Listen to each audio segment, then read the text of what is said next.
பன்னீருக்கு என்னதான் பண்ணீங்கிறது அப்படின்றத தயவு செய்து பத்திரிகை நண்பர்கள் மருத்துவர் ராமதாஸ் ஐயா கேட்டால் சொல்லுவாங்க, அல்லது இடஒதுக்கீட்டில் செத்து போன 21 குடும்பத்தினரை அழைத்து நீங்கள் கேட்டால் சொல்லுவாங்க. ஒன்றும் பண்ணல. அவர் என்ன பண்ணார்னா, எங்ககிட்ட உலகம் முழுவதும் வாழ்கின்ற வன்னியர்கிட்ட ஆளுக்கு ஒரு செங்கல் எடுத்துட்டு வாங்க, ஒரு மூட்டை சிமெண்ட் கொடுங்கன்னு வாங்கி கல்லூரி கட்டி, பொறியியல் கல்லூரி கட்டி, சட்ட பல்கலைக்கழகம் உருவாக்கி, கலை அறிவியல் கல்லூரி உருவாக்கி தன்னுடைய மனைவி சரஸ்வதி அம்மா பேரில் வச்சுக்கிட்டாரு.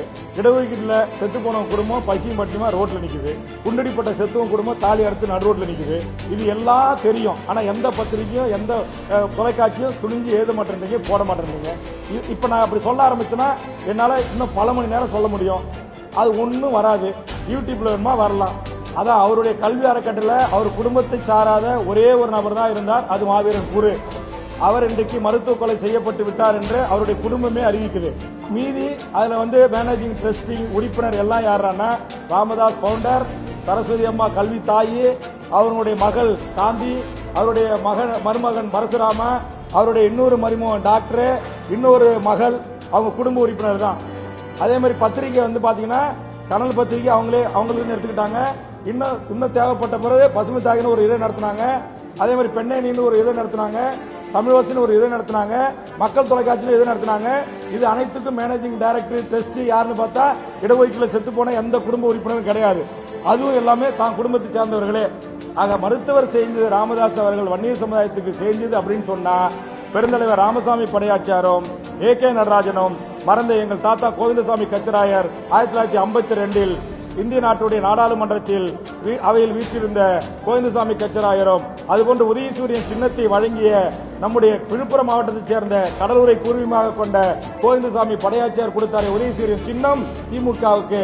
அதுபோன்ற தலைவர்களும் வீரபாண்டியார்களும் அதுபோன்று வாழப்பாடி ராமூர்த்திகளும் இன்னும் எண்ணற்ற நெல்லிப்ப கிருஷ்ணமூர்த்தி, நாம் அண்ணன் பலராமன் போன்ற காங்கிரசினுடைய தலைவர்கள், திண்டிவன ராமூர்த்தி போன்ற தலைவர்கள், மறைந்த பூராகம் போன்ற தலைவர்கள், எல்லா தலைவர்களும் ஒன்று கூடி ஒரு முடிவெடுத்து அறிவிச்சதுதான் இடஒதுக்கீட்டு போராட்டம்.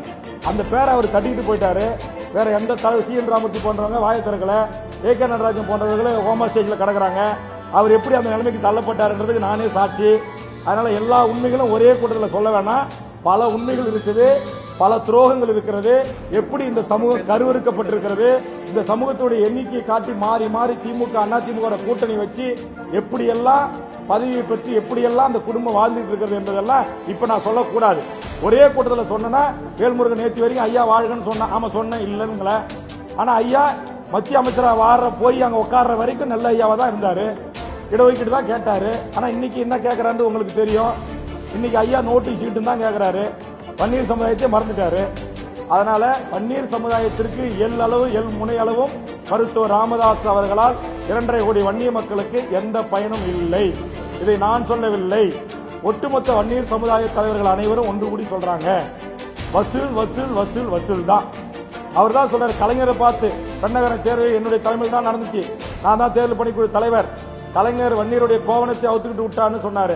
ஆனா ராமதாஸ் அவர்கள் அவுக்கப்பட்ட கோவணத்தோடு ஒரு அம்மனமா உடல்வாகோடு தெரிந்திருந்த வன்னியனை கொண்டு வந்து பறித்து ஆட்ட அறக்கிற மாதிரி அறத்து கழுத்தில் இருக்கிற ரத்தத்தை பிடிச்சி உறிஞ்சி அதையும் வித்து இன்னைக்கு அரசியல் பண்ணிட்டு இருக்கிறார்.